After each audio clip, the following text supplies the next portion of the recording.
Hello and welcome to BYJU'S Exam Prep IAS. Welcome to another session of economy this week, wherein we'll be taking all the important economy related articles which have appeared in various business related newspapers and we'll be analyzing these articles. And in today's session, I'll be covering all the important articles which have appeared from 22nd October to 28th October 2022. Let's begin the discussion. The first very important article is related to the concept of social registry. Now, before looking at what is the social registry, let's understand one more very important concept, that is socio-economic caste census. SECC, socio-economic caste census. What are the important points? First, socio-economic caste census, SECC, is conducted once every 10 years. That is, in simple terms, it is a decadal exercise once every 10 years. This idea of a SECC is again connected or is dependent on the population census that we generally conduct once every 10 years. The last SECC that began in 2011 by Ministry of Rural Development, MORD, and based on the SECC data which was collected, we started utilizing this data to either include a certain population or exclude a certain population in either providing access or cutting access to social welfare programs. Now, many of you will be confused as to what I have told you just now. You will simply say, sir, what did you basically say? The argument is simple. Various parameters were used to identify the population, and these particular parameters will be used either to automatically include the population and provide welfare schemes to them, or exclude the population and do not provide the schemes or welfare programs to them. For example, if a person is an income tax payer, if a person has a car, etc., these automatically will become exclusion parameters. So again, I'll repeat it here, understand the concept here. The idea of SECC was used to basically either include or exclude the population and provide or exclude them in getting access to social welfare programs. And many programs, for example, many of them which are covered under the DBT, direct benefit transfer, which has been in force or in implementation post 2014, we have used the idea of SECC itself to either include or exclude the population. But the problem related to SECC is that it is conducted once every 10 years. That is, it's a decadal exercise. And if you want to use these parameters, let's say the census is done in 2011, you want to use the parameters in 2020, 2019, or let's say even 2018. Don't you think the data which has been collected is outdated one? The data is very old one. So what Government of India now has decided is they want to replace the idea of SECC. Rather than replacing, the right term will be they want to include the idea of SECC into a new concept called as social registry. Under the social registry, which is generally used by the developed countries, the argument is on real-time basis, the population will be considered under certain parameters. For example, in real-time basis, how many people in the overall population do not have a job? In real time, how many people in India do not have any home or house to live in, etc. like this. So on real-time basis, the data will be collected, and this data will be utilized by the government now to better direct the welfare schemes. Because the data is collected on real time, Government of India says, whenever the funds are allocated for various welfare programs, I can identify the right population, right beneficiaries right now, and I can basically either include them or exclude them into these welfare programs. And please understand this, India is not the only country in the world, or it will not become the first country in the world to have a social registry. The idea of a social registry is very common in developed economies. And many of you will basically say, sir, you have explained everything but without telling us what is the idea of a social registry. social registry in simple terms is a data which is collected of the population. Simple. The data on certain parameters collected of the population, and on real-time basis the data will be changed. That is the basic idea for social registry. And with this, government says better allocations or better utilization of the funds which are allocated can be done. And in real time, we can either include population, exclude population into welfare programs. That will better the implementation or increase the effectiveness of various welfare programs. So this is the gist of the article provided regarding one database for all the welfare schemes. That is the idea of a social registry. Once it is set up, this will be replacing the idea of a SECC, and this data will be utilized by the government in identifying the beneficiaries for all the welfare programs. So based on this, I have given an MCQ. Consider the following statements regarding socio-economic caste census 2011. It is the first paperless census. The statement, by the way, is correct. Please be very careful. Many of you will basically look at the UPSC paper many of the times and say, sir, you said the current affairs generally should be covered 1 year prior to the exam. But there was a question which appeared in 2012. That is, the event has happened in 2012. UPSC has asked it. There was something which happened in 2011. UPSC has asked it. Does it mean the idea of current affairs has been widened to 10 years now? Absolutely not. Because you already know that SECC appeared in the newspaper, anything related to the last SECC automatically becomes important for you. So the 2011 SECC, which started in 2011, but the data was utilized from 2014, that automatically is important for you now. So the first statement is correct. It was the first paperless census. Many of you simply ask me, sir, paperless means what? No paper was utilized. Then how did they count the population? How did they get the data? Simple. Handheld devices were given to all the enumerators. The people who were involved in the collection of data, rather than writing down the data in a paper, were handed with a particular technology, or let's say device, and they use the device to go to every household, collect the data. So yes, the statement is correct. Second, SECC is used for automatic inclusion and exclusion of the beneficiaries in the welfare schemes. Second statement is correct, by the way.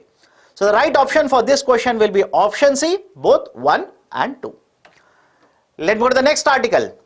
Districts as export hubs. Now this is a very important article, and in fact the idea of developing districts as export hubs has been announced by the government in the budget itself. But what are the important points here? 1.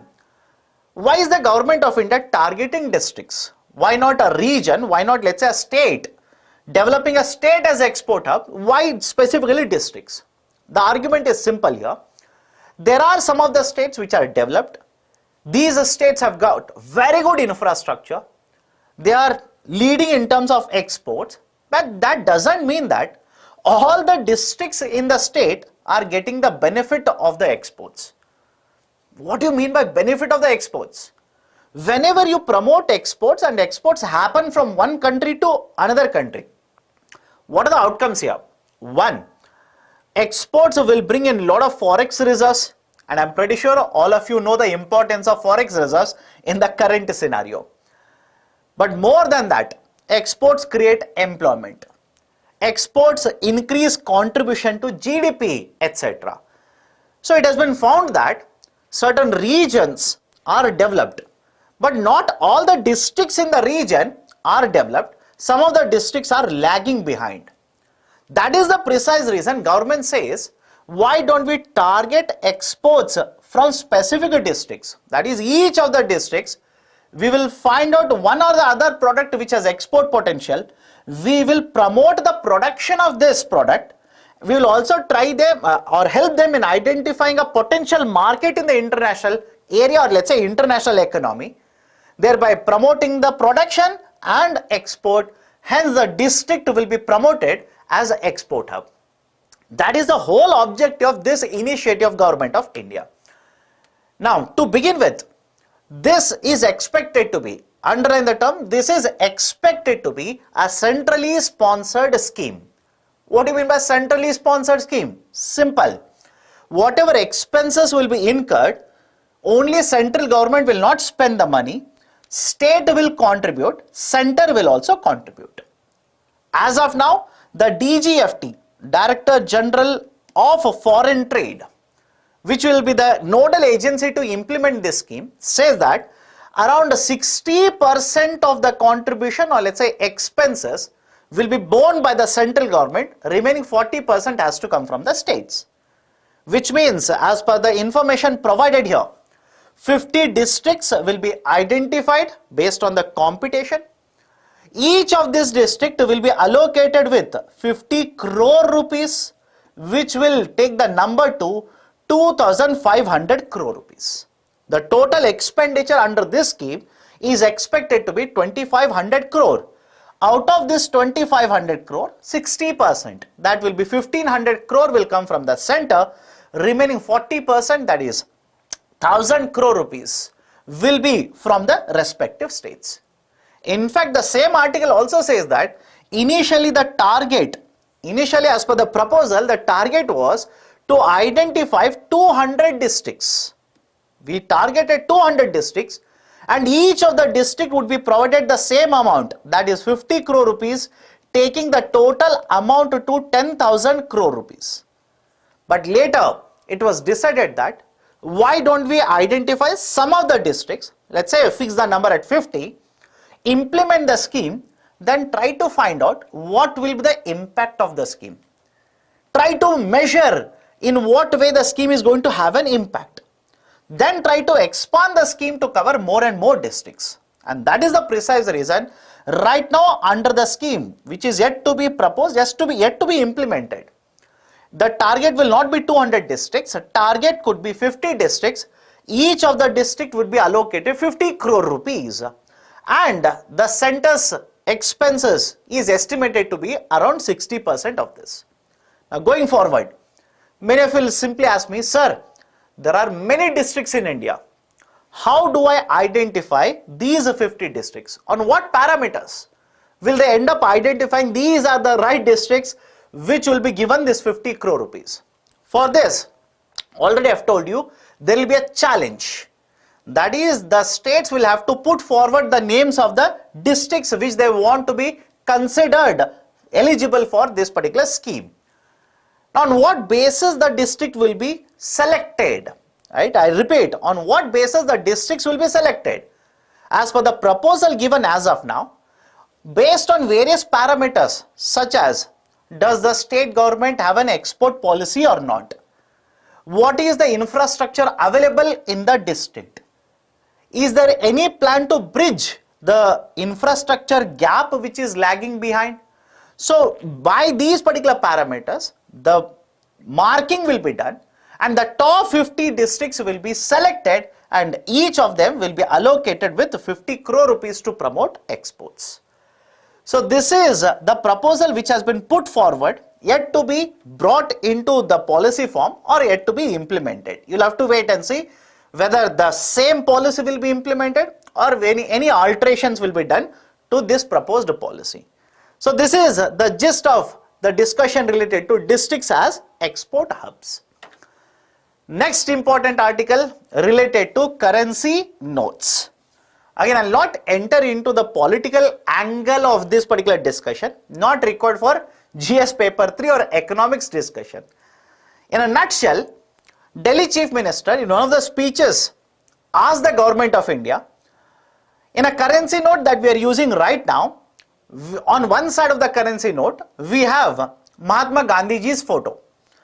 In addition to Mahatma Gandhiji's photo, the Chief Minister basically argued that in order to improve the situation of the Indian economy, why don't we start printing the images or let's say the pictures of Lord Ganesha as well as Goddess Lakshmi. That was the argument that was put forward. Now, let's not enter into political debate. Let's focus on the economics angle to this. In simple terms, now you will have to be worried about currency notes. First and foremost, whenever you talk about currencies, please remember this. Today, right, remember the concept here. Currency notes are there, currency coins are there. Currency notes and currency coins. Currency notes except 1 rupee are printed and distributed by Reserve Bank of India, RBI. Whereas currency coins are minted by Government of India. The designing, etc., whatever it is done by the Government of India. Then for distribution, these currency coins are given to Reserve Bank of India, and these coins are distributed by Reserve Bank of India. And whenever you talk about, let's say, M0, that is a reserve money, high powered money, etc., it is basically the sum total of the currency notes as well as the currency coins. But many of the times, or in many of the books that you have referred to, they do not focus on the currency coins for a very simple reason. Value wise, not volume wise, value wise, the currency notes are much higher. Only a part of it, a small part of the total money in the circulation is in the form of currency coins. Now if you have observed very carefully, I told you this. I stated that except 1 rupee note, RBI prints all the currency notes in India.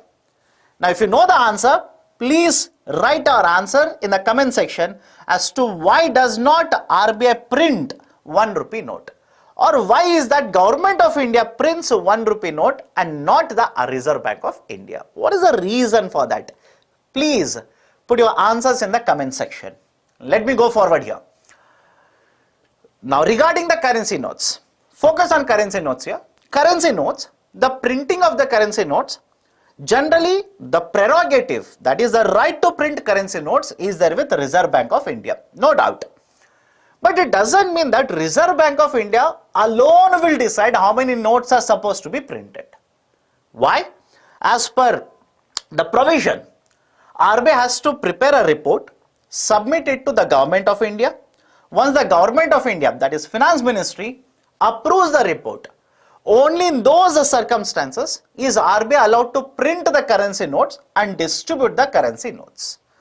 The printing of currency notes is done at multiple places in India. For example, there is a place called as Salbani or Salbani in West Bengal, Mysore in Karnataka, Nasik in Maharashtra, etc. The printing is done at multiple places.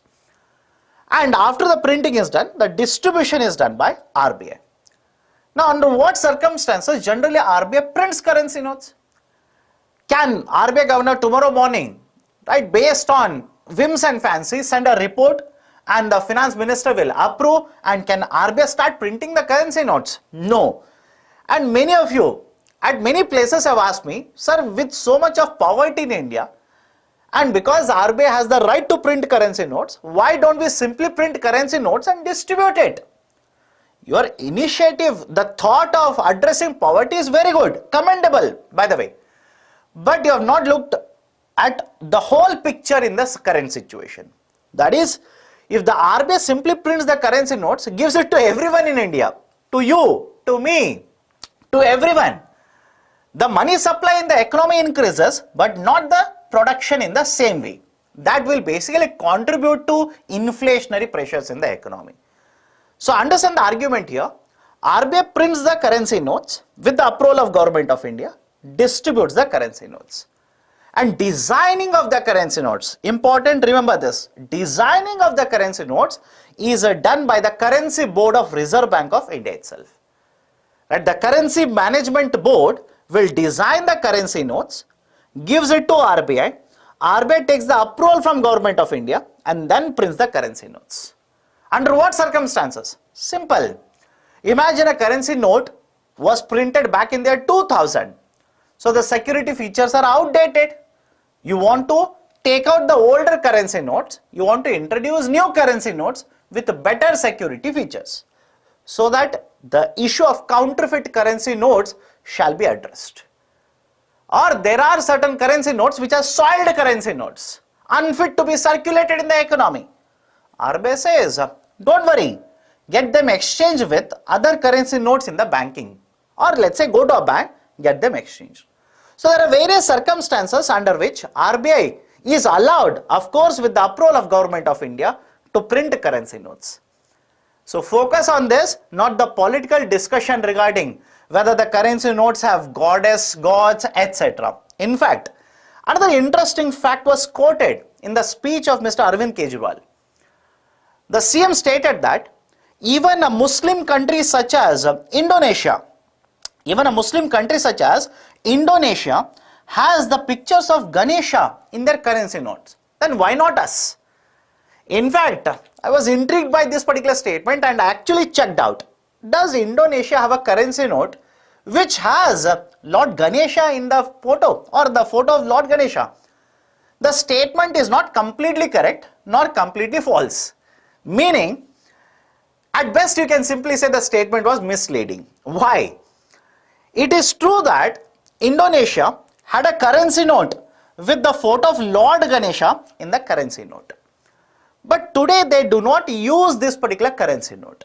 That is a misleading part. They don't use it.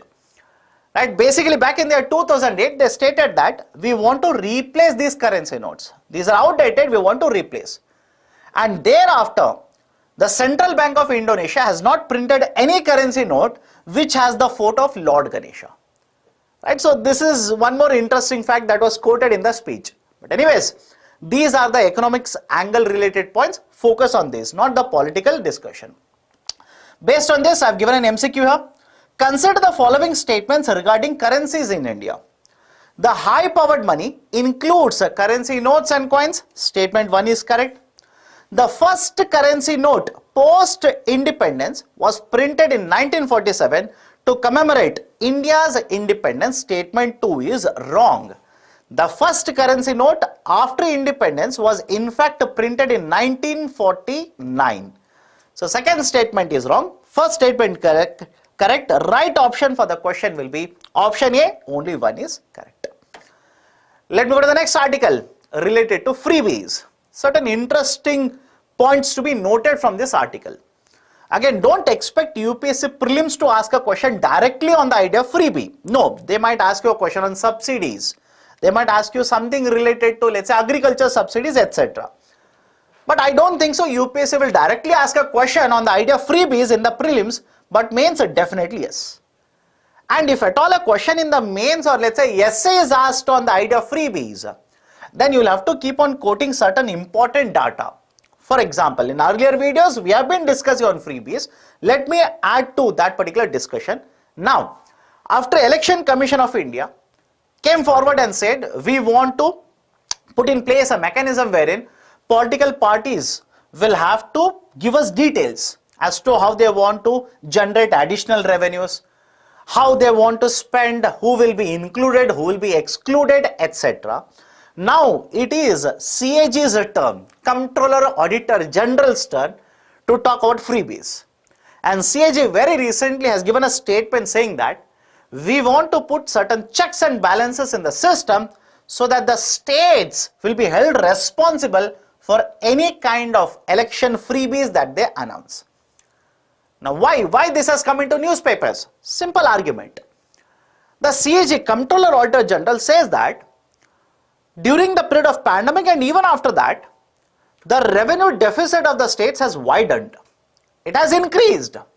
One of the reasons is pandemic, no doubt. But it doesn't mean that there is no role of the freebies which are announced by the states in expanding of these particular revenue deficits. And the concern of the CAG, in fact within CAG, the focus now is CAG's Audit Advisory Board. Please focus on this, can be asked in the UPSC Prelims. CAG's Audit Advisory Board, AAB. AAB is a 21-member body which consists or which is chaired by the CAG chairman itself, which is Mr. Murmu now. And that is Girish Chandra Murmu. He is the chairman of the Audit Advisory Body as well. This 21-member body will advise the CAG on various practices. And apart from the CAG chairman itself, there are so many other people, experts from various fields, who are the member of this 21-member body.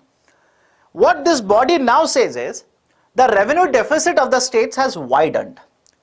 And widening of the revenue deficit is not a concern. The concern is that In the coming years, that is in the next 6 years, because the revenue deficit is so high, the repayment will mature and most of the budgetary allocation done by the states will be in the form of repayment of loans itself. That is in simple terms. Imagine, right? Again, imagine you are the chief minister of the state. You should be happy with that. Imagine, but some of you will say, no sir, I am not happy, I want to become the prime minister. Great, let your wishes come true. So understand the argument here. Imagine you are the chief minister of a state.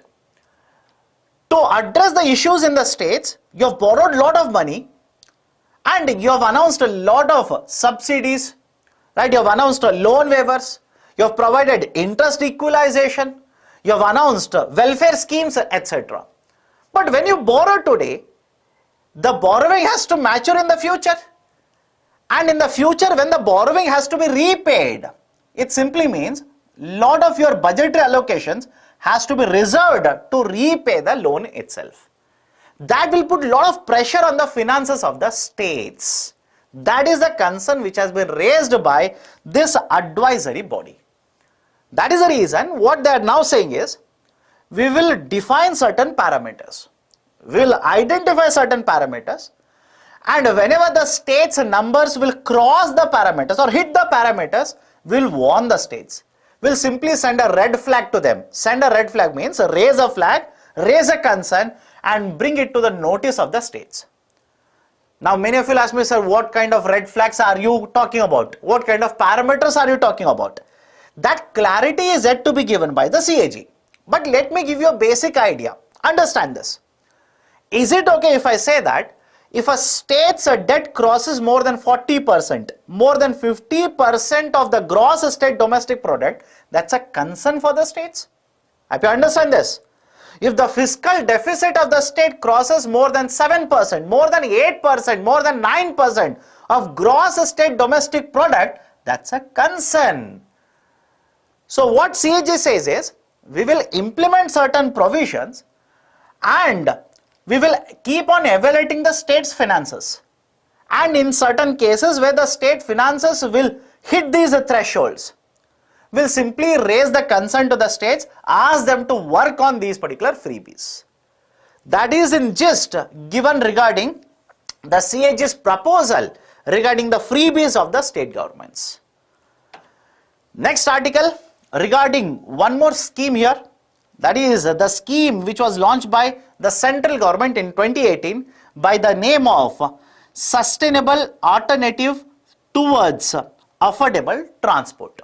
Now rather than keeping on using the expansion of this, I will use the short form SATAT. S-A-T-A-T. Government of India in 2018 implemented this scheme and the object was very simple. Just like today, back in even 2018, our import dependency on the imported fuel or energy was very, very high. So what Government of India was proposing was, we will set up the biogas production units, that is CBG, compressed biogas production units, and in the span of 5 years in the sense, 2018 it was implemented, by 2023, that was the target, by 2023, we will be having 5,000 CBG units.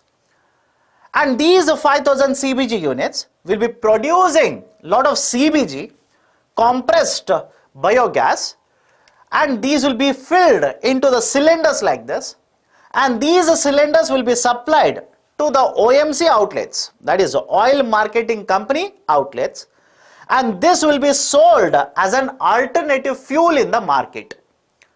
And this will be sold as an alternative to compressed natural gas in the market. This was the proposal of the government. Along with this, Government of India stated, with import dependency of these fuel products, we are going to set up CBGs, which means investment in this sector will increase. Renewable energy will be promoted in India. Employment generation will take place, etc. In fact, in order to promote the setting up of CBG units, RBI went a step ahead and stated that the loans which are given for CBG, development of this infrastructure, can be classified as a part of priority sector lending by the banking sector as well. With this objective, the scheme was implemented. Now we are in the year 2022 and the article says that the target of 5,000 CBG units will not be met. The article says as of now we have around 35 CBG units. But if you go to the SATAT website, the updated information is we have 37 CBG units which have been operational as of now. So the argument is we have to rework this scheme. We have to promote development of these CBG units in certain urban centers where a lot of waste is getting generated. We'll also have to promote these CBG units in lower tier cities as well as in rural parts of India where agriculture waste can be utilized to convert into CBG, compressed biogas products. Now what are the concerns? Why is that despite targeting 5,000 CBG units, we have not been able to meet or go anywhere near to that number? The arguments are very simple. Imagine there is an investor. They will invest a lot of money to set up a CBG unit. They will pump this CBG into cylinders, supply to oil marketing companies, OMCs. Now here comes the problem.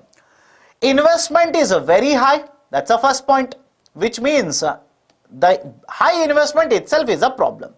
Second, whenever you want to supply these cylinders, the oil marketing companies will enter into a 10-year agreement with you. The 10-year agreement will be regarding the pricing. The problem with the pricing is that the prices that are decided as of now are very low.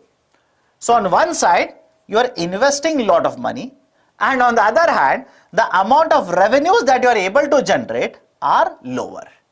That has become the biggest problem for attracting a lot of investments into the development of the CBGs and CBG units, and as a result of this, the whole scheme has actually faltered. Right? So that is the gist of the article which has been provided here. Now based on this, I have given an MCQ here. Consider the following statements regarding SATAT scheme. With this, the government will be targeting to reduce the import dependency. Of course, as that was one of the very important pillars or objectives that they were targeting. Loans given to CBG units are eligible for categorization in the private sector lending. Second statement is also correct. Right option for the question will be option C, both 1 and 2. Let's go to the next article. Electronic gold receipts. After the announcement in the budget, finally, the BSE has launched electronic gold receipts. Now, what is this idea of electronic gold receipts? Simple. Imagine person A has purchased gold or has imported gold or has produced gold. They can keep this particular gold in a vault and they will have a receipt. We call this as electronic gold receipt. Now this receipt can be traded in the market. Very simple logic, don't complicate the system here. The persons or the people who have physical gold, they can deposit the gold with the vault, right? Will receive a receipt. They can trade the receipt in the market. Now many of you will be thinking, sir, what is the objective here? Why are we introducing the system? Simple. India is one of the largest consumer of the gold. You should know this by now. In fact, second largest consumer of the gold. In fact, couple of days ago itself, I believe many of you went to the market either by yourself, along with your spouse, along with your children or with your parents to purchase gold from the market. Dhanteras festival. So the argument is India is the second largest consumer of the gold. Most of the gold is imported into India. Despite being one of the biggest markets in the global market, in India, we import the gold and we receive the prices which are decided in the international market. We do not fix the prices. In simple terms, India is a price receiver, not a price setter. And that has become a problem. We need transparency. We need a system wherein we can decide what should be the price based on the supply and demand in the market. In order to address that, Government of India has proposed the idea of electronic gold receipt. Now these receipts can be traded in the market based on the supply and demand. The prices of the receipts will be decided, and if you purchase a receipt, you can go to the vault, submit the receipt and receive the gold, which means if you have paid, let's say 40,000 rupees for 10 gram of a receipt gold or gold receipt, the price that you have paid will be 40,000, and that will be the price using which you will decide at what price you will have to sell in the market. That is, imagine you are a manufacturer of gold jewelry, that will be the price that will determine at what price you will manufacture the jewelries and sell them in the market. So this is the whole idea of promoting the electronic gold receipt concepts in India. Very recently, BSE was given the approval by SEBI, Securities Exchange Board of India, and with receiving the approval, the BSE very recently has launched electronic gold receipts. Even in the earlier videos as well, we have been discussing the concept of EGRs. Now be very, very careful because it has been launched. So far it was a proposal, now it has become a reality. UPSC can ask a question on this. Now one more article regarding rural insurance. Insurance Regulatory Development Authority of India, IRDAI, has set up a 24-member panel. And the role of this particular 24-member panel is basically to give recommendations so that we can promote and ensure that the insurance products will get penetrated in the rural part of India. First and foremost, understand this, whenever you talk about penetration simply means out of total people, how many people are actually getting access or preferring the insurance products. It is on a very lower side in India. And within that, if you find out how much is the penetration in urban India and rural India, you will realize that the penetration of insurance products is higher, especially in urban part of India compared to rural part of India. The reasons are multiple. For example, generally the products which are available, right, insurance products, these would require, let's say, timely payment or a fixed amount of payment by the people who are prescribing or, let's say, subscribing for these insurance products. And these kind of products may not be suitable for rural part of India or people residing in rural part of India. Another cause is generally rural people or people residing in rural part of India do not prefer these kind of products. Their mindset is completely different. They need to be educated. They need to be convinced as to the importance of insurance products.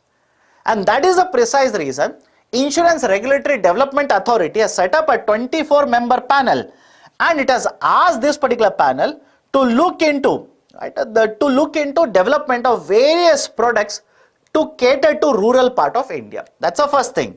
Second point, this committee will be headed by Mr. Thomas M. Devasiya. Remember this as well. The committee is being headed by Mr. Thomas M. Devasiya. Second very important point. Third very important point. Now the IRDAI says that can we recruit or can we focus on women and use these women workers to promote insurance penetration or use these to basically cater to the rural part of India. Reason is women have a better convincing ability. That is, they can talk to people in rural part of India and convince them and educate them regarding the importance of insurance products. So why are we not using or why are we not promoting women to be employed for this kind of work? So these are certain very, very important points which have been referred to the 24-member panel. Beyond this, don't try to read anything from the article. It is just a proposal. It has been set up. That is proposal in the sense, whatever has been asked by the IRDAI, these are just the proposals which they are asking the committee to look into and give recommendations. You'll have to wait and see what exactly will be the recommendations given by this committee to promote a rural penetration of insurance products. Next article regarding crop insurance scheme. Again, just an update here. There is a scheme which has been already implemented by the government of India by the name of Pradhan Mantri Fasal Bima Yojana. And one of the problems that is plaguing the scheme is that many of the times it takes a lot of time to estimate how much is the crop loss, and if the time taken to estimate the crop loss is higher, then the number of days or number of months or weeks that are required to provide the insurance for the farmers will also be higher. And that has been one of the sticking points in terms of promoting more and more adoption, or let's say enrollment of the farmers under Pradhan Mantri Fasal Bima Yojana. In order to address this, Government of India has decided that we'll start using technology to assess how much is the crop loss, and this particular technology will reduce the time taken and will make it much more feasible, or it will make it much faster to give out the crop insurance payment to the farmers, which will promote adoption, or let's say enrollments under Pradhan Mantri Fasal Bima Yojana. For this, 2 committees have been set up. Again, the objective of both of the committees is different. Don't simply come to a conclusion when I say for this. Do not assume that both the committees are working for only one thing. No, 2 committees have been set up.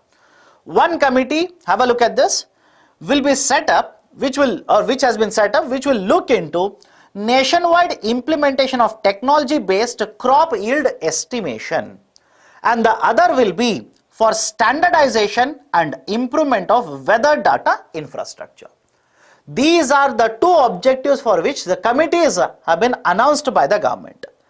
Now, this committee will be headed by the Director of Malanobis National Crop Forecast Center, MNC-EFC, and will have experts from various fields related to agriculture sector. These are the important points. Beyond this, nothing else is important. Please don't waste your time reading everything related to this. Now, next article, the last article for the day, Bharat Bond ETF. First and foremost, what is ETF? Exchange Traded Funds. ETF basically stands for Exchange Traded Funds. And the idea of ETF has become very famous in the recent times, not only in the global market, but more importantly, in the domestic market.